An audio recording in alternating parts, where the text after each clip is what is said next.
the rule that confuses every American soccer fan. If you've ever watched a soccer game and seen a player score a perfect goal, only for the referee to suddenly wave a flag and cancel it, you've probably asked the same question millions of Americans have asked. What just happened?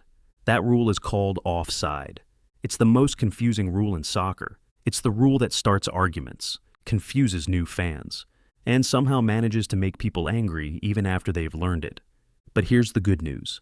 By the end of this video, you'll understand offside better than most casual soccer fans. And once you see it, you can never unsee it. Let's start with the biggest misconception. Most people think offside means being too far down the field. That's not actually true. You can stand right next to the goal all game long if you want. Nobody will stop you. It'll look weird. Your teammates will probably be annoyed. But it's not automatically offside. Here's where it gets interesting. Offside only matters when the ball is played to you. Not before, not after. At that exact moment. Think of it like a freeze frame. The instant your teammate passes the ball, the referee mentally takes a screenshot. That's the picture that matters. Not what happens afterward. This sounds simple. It isn't. Let's imagine a typical attack. A player has the ball. A teammate is making a run toward the goal. The defender is trying to keep up. Everyone's moving. The crowd is yelling. And somewhere in the middle of all that chaos, the referee has to determine who was where at the exact moment the pass was made. No pressure. Now, here's the basic rule. When the pass is played, the attacking player must have at least two opponents between themselves and the goal line. Usually that's one defender and the goalkeeper. If they have fewer than that, they're in an offside position. And if they then receive the ball, the flag goes up. No goal. Game over. Well, not game over, but you get the idea. So why does this rule even exist? Great question. Without offside, soccer would look completely different. Imagine basketball without defenders. Imagine football with wide receivers permanently standing in the end zone. Imagine baseball where a hitter could start on third base. Things would get weird pretty fast. Players would simply stand next to the goal, waiting for long passes. The game would turn into organized chaos. Offside prevents that. It forces teams to build attacks, create space, and actually work their way up the field. Honestly, soccer would be pretty ugly without it. Now let's talk about something that confuses almost everybody. Being offside is not a foul. Read that again. A player can stand in an offside position and absolutely nothing happens. The referee doesn't care. The assistant referee doesn't care. Nobody cares. The problem starts when that player becomes involved in the play. This is where new fans usually get tripped up. You can be offside, you just can't benefit from being offside. It's a small difference, but it's a huge part of the rule.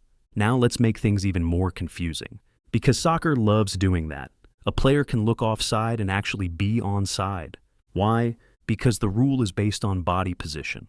Not where the feet are, not where the arms are, not where the player's haircut is. Only parts of the body that can legally score count. Which is why you'll sometimes see replays showing a shoulder being offside by an inch. And yes, people argue about those decisions for days, sometimes weeks, sometimes years. Then came VAR, Video Assistant Referee, the technology that was supposed to make everything easier and somehow made offside discussions even louder. Now, officials can zoom in, draw lines, check angles, and determine whether a player was offside by what feels like half a shoelace. In theory, it's more accurate. In practice, fans still lose their minds. Now, here's the part that matters most. You do not need to memorize every detail. Seriously, most soccer fans don't. The easiest way to understand offside is this. A player can't gain an unfair advantage by hanging behind the defense and waiting for a pass. That's it. That's the entire purpose of the rule. Everything else is just the fine print. And once you understand that idea, the rule suddenly makes a lot more sense. So, let's go back to the original question. Why does offside confuse so many American soccer fans? Because it's unlike almost anything in major American sports. There's no NFL equivalent, no NBA equivalent, no MLB equivalent. It feels strange when you first see it, but once you understand why it exists, it starts to feel completely logical. In fact, after a while, you'll probably wonder how soccer could function without it. So, the next time a player scores, the crowd explodes, and the referee suddenly cancels everything, you'll know exactly what happened. Or at least you'll know enough to argue about it like a real soccer fan. If you enjoyed this explainer and want more simple guides to the world's biggest sport, make sure to subscribe, because trust me, offside is just the beginning.